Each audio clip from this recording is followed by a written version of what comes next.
गांव में एक सेठ और सेठानी रहते थे। वे बहुत अमीर थे लेकिन बहुत कंजूस भी थे। फिर एक दिन सेठ को किसी काम से दूसरे गांव जाना पड़ता है। उनके घर में एक नौकरानी भी थी। सेठ के जाते ही सेठानी उस नौकरानी पे जुल्म ढाना शुरू कर देती है। वह नौकरानी दिन भर घर का काम करती लेकिन सेठानी को कभी भी उस पर दया नहीं आती थी और वह हमेशा उसे डांटती रहती थी। वहीं दूसरी तरफ गांव में एक कुआं था। बहुत समय पहले एक औरत ने उस कुएं में गिरकर अपनी जान दे दी थी। तब से उस कुएं से अजीब अजीब सी आवाजें आने लगी थी। कोई भी उस कुएं के पास जाने की हिम्मत नहीं करता था। फिर एक दिन रोज की तरह विमला घर का काम कर रही होती है। ए विमला, आज तो दोपहर हो गई और अब तक तेरा काम खत्म क्यों नहीं हुआ? लगता है महारानी आज देर से सोकर उठी है। क्यों री, तेरा काम खत्म क्यों नहीं हुआ अब तक? नहीं मालकिन, ऐसा नहीं है। आज मेरी तबीयत कुछ ठीक नहीं है, इसलिए आज सुबह उठने में थोड़ी देर हो गई। मैं कल से जल्दी उठ जाऊंगी। आज हमारे घर कुछ मेहमानों ने आना है और घर में थोड़ा सा ही पानी बचा है। तू नदी से थोड़ा पानी भर कर ले आ। लेकिन मालकिन, अब तो शाम होने वाली है और नदी तो गांव से दूर है। मुझे लौटने में रात हो जाएगी। अगर आप कहें तो मैं कल सुबह सुबह पानी भर कर ले आऊं। नहीं, तेरा दिमाग खराब तो नहीं हो गया? तूने सुना नहीं कि मेहमानों ने आ जाना है, तो पानी की जरूरत भी तो आज ही होगी ना। मुझे नहीं पता, कहीं से भी 2 घड़े भरकर पानी लेकर आ। फिर विमला उदास परेशान मन से 2 घड़े अपने सर पर रखकर पानी भरने चल देती है।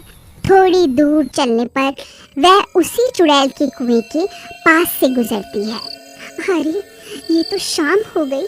मुझे नदी से लौटने में जरूर रात हो जाएगी।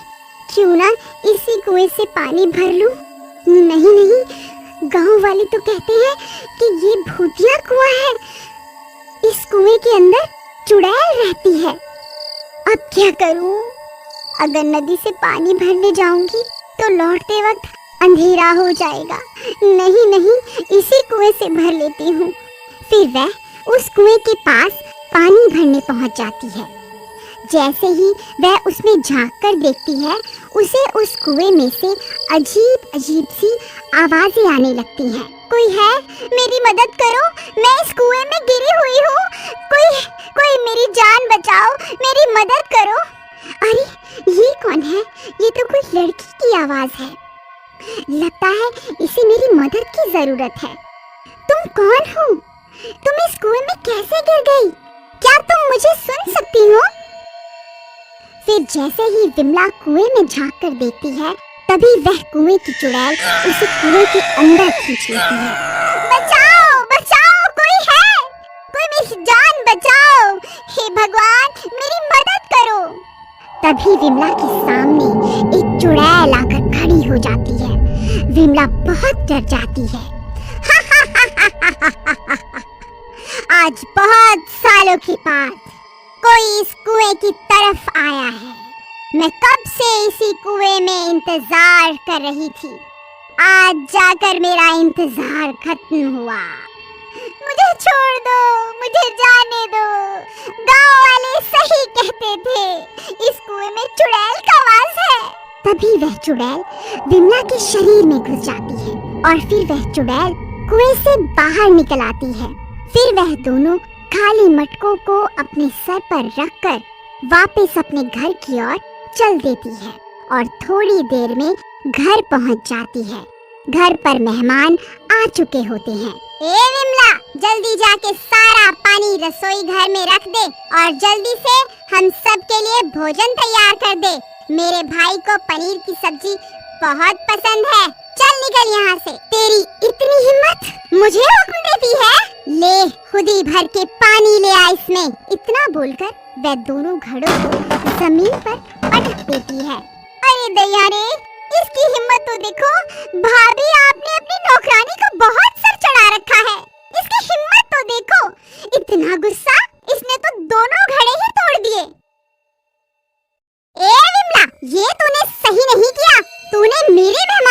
सामने मेरी बेइज्जती करके अच्छा नहीं किया। तुझे इसकी सजा जरूर मिलेगी। जल्दी से ये टूटे हुए घड़े समेट और जाकर खाना बना। अच्छा, तो अब तू मुझे हुक्म देगी? तेरी इतनी हिम्मत? मैं बहुत थक गई हूँ। चल जाकर मेरे लिए एक गिलास खून भर कर लेकर आ। भाभी, ये तो खून मांग रही है। आपकी नौकरानी खून भी पीती है? अरे तुम दोनों रुको, इसे मैं सीधा करता हूँ। ए नौकरानी कहीं की, लगता है तू ऐसे नहीं मानेगी।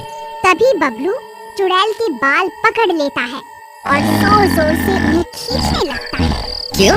अब बोल, अभी तो बहुत बोल रही थी, अब तेरी बोलती कैसे बंद हो गई? तभी चुड़ैल उसके हाथ पर जोर से काट लेती है। अरे मर गए रे, ये भूखी तो मेरा हाथ ही चबा गई। हाय मेरा हाथ। अरे रेखा, ये देखो इस नौकरानी ने मेरा क्या हाल कर दिया। हाय बहुत दर्द हो रहा है। तेरी इतनी हिम्मत, तूने मेरे भाई का ही हाथ काट खाया? रुक, तुझे अभी बताती हूँ। फिर सेठानी विमला को सबक सिखाने के लिए आगे बढ़ती है। तभी विमला उसके बाल पकड़ लेती है। क्यूरी मोटी, तू मुझे सबक सिखाएगी? अब बोल, अब तेरी जुबान बंद कैसे हो गई? हे भगवान, इस विमला को आज ये क्या हो गया? ये तो किसी से भी नहीं डर रही। ए विमला, मेरे बाल छोड़ दे, नहीं तो अच्छा नहीं होगा। बबलू, बबलू, मुझे इससे बचाओ, मेरी मदद करो। फिर जैसे तैसे वह तीनों अपनी जान बचाकर वहाँ से भाग जाते हैं। बहन, ये तुमने हमारे साथ ठीक नहीं किया। भला कोई मेहमानों को अपने घर बुलाकर उनके साथ ऐसा व्यवहार करवाता है क्या? रेखा चलो, अभी यहाँ से चलो। बस बहुत बेइज्जती करवा ली, बस अब और नहीं। नहीं नहीं बबलू भाई, मुझे यहाँ अकेला छोड़कर मत जाओ। मैं अकेली इस घर में विमला के साथ नहीं रह सकती, ये मुझे मार डालेगी। तुम आज रात यहीं मेरे घर रुक जाओ, कल सुबह अपने घर चले जाना। ठीक है, लेकिन ध्यान रहे, मैं और अपनी बेइज्जती नहीं सहने वाला। ठीक है भाई, लेकिन अब हम क्या करें? वापस घर जाना सही होगा। वह विमला अभी भी घर पर ही होगी। कहीं उसने हम पर फिर से हमला कर दिया तो? हम थोड़ी देर यहीं इंतजार करते हैं। थोड़ी देर में विमला सो जाएगी, फिर हम लोग घर चलेंगे। फिर थोड़ी देर इंतजार करने के बाद वह लोग फिर से वापस अपने घर की ओर चल देते हैं। अजी अजी, जरा झांक कर तो देखिए, विमला है या सोने चली गई? फिर बबलू झांक कर देखता है। अरे कोई नहीं है, डरने की कोई बात नहीं है, रास्ता साफ है, चलो अंदर चलते हैं। फिर वह तीनों दबे पांव घर के अंदर घुस जाते हैं और इधर उधर देखने लगते हैं। अरे कोई नहीं है, चलो अब सब सो जाते हैं, सुबह होने दो। इस नौकरानी को तो मैं सबक सिखाऊंगा। फिर रात के 3 बजते ही विमला पूरी तरह से चुड़ैल बन जाती है। वह बहुत डरावनी बन जाती है। फिर वह अपने कमरे से निकलकर बाहर आती है, जहाँ वह तीनों सो रहे होते हैं। उस चुड़ैल को बहुत भूख लग रही होती है। तभी उसे बबलू की टांग दिखाई देती है। वह बबलू के पास जाती है और उसकी टांग को चबाने लगती है। तभी बबलू की नींद खुल जाती है। अरे मर गया रे, बहुत दर्द हो रहा है। अरे ये चुड़ैल कहाँ से आ गई? अरे रेखा जल्दी उठो, देखो ये चुड़ैल तो मेरी टांग ही चबा गई। अरे मर गए रे, आज हम ये कहाँ फंस गए? तभी रेखा और सेठानी की नींद खुल जाती है। उस चुड़ैल को अपने सामने देखकर उनकी आंखें फटी की फटी रह जाती हैं। उन्हें कुछ समझ नहीं आता कि अब क्या करें। अजी, ये तो वह नौकरानी विमला ही है।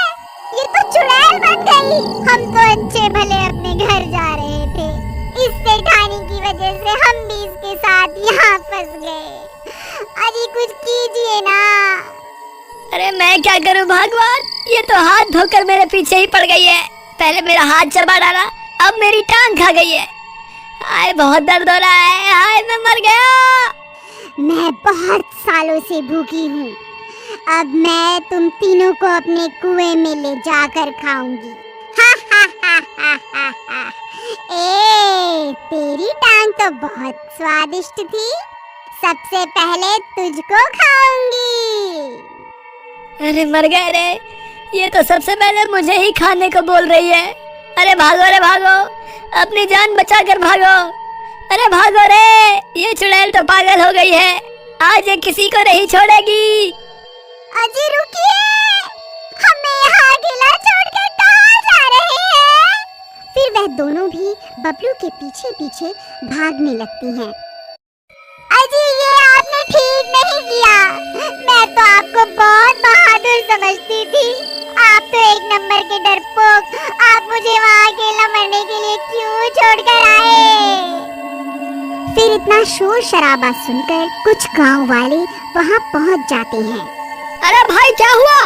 तुम सब इतना घबराए हुए क्यों हो? तुम सब इतनी रात गए यहाँ इतना शोर क्यों मचा रहे हो? कहीं कोई चोर वोर तो नहीं आ गया? अरे नहीं भाई, हमारे घर की नौकरानी के ऊपर चुड़ैल का साया आ गया है। चुड़ैल ने उसके शरीर पर कब्जा कर लिया है। देखो उसने मेरी क्या हालत कर दी है। हम तो वक्त रहते वहाँ से भाग आए, नहीं तो वो हमें कुएं में ले जाकर कच्चा खाने की बात कर रही थी। क्या कहा भाई? कुएं में ले जाकर? कहीं वो कुएं की चुड़ैल तो नहीं जिसके बारे में सब गाँव वाले बातें किया करते हैं? हे भगवान, मुझे तो लगता है ये उसी कुएं की चुड़ैल है। वो इतने सालों के बाद उस कुएं से आजाद हुई है, अब वो किसी को जिंदा नहीं छोड़ेगी। अरे भाई ऐसा मत कहो, तुम तो हमारी मदद करने के बजाय और डरा रहे हो। कोई तो उपाय होगा इस चुड़ैल से पीछा छुड़ाने का।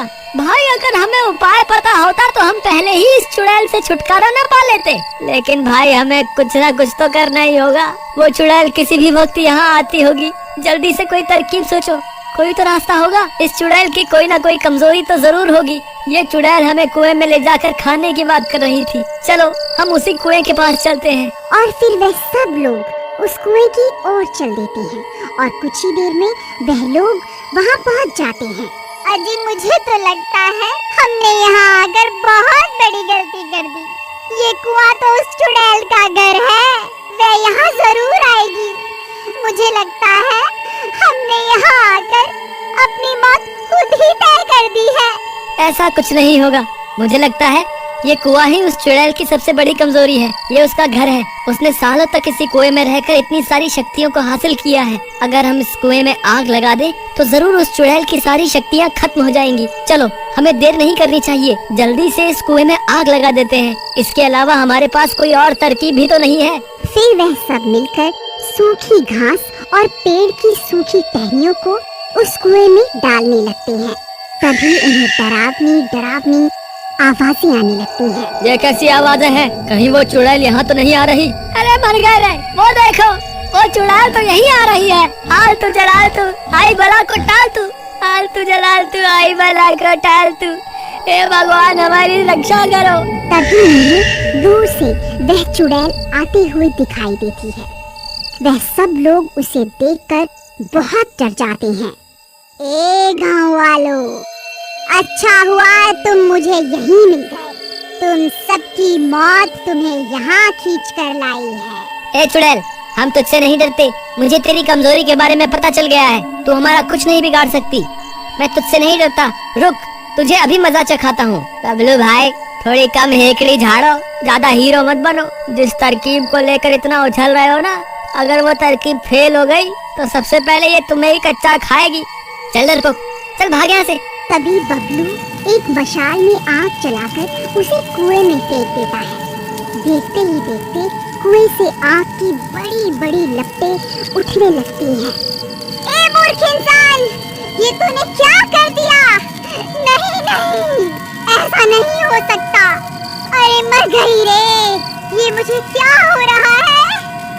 फिर देखते ही देखते वह चुड़ैल भी जलने लगती है और कुछ ही देर में जलकर राख हो जाती है और विमला उस चुड़ैल के चंगुल से आजाद हो जाती है। विमला, तुम वापस आ गई? तुम ठीक तो हो ना? मुझे माफ कर देना, मैंने हमेशा तुमसे बदतमीजी से बात करी और तुम्हारे भोलेपन का फायदा उठाया। आज के बाद मैं तुम्हें कभी नहीं सता।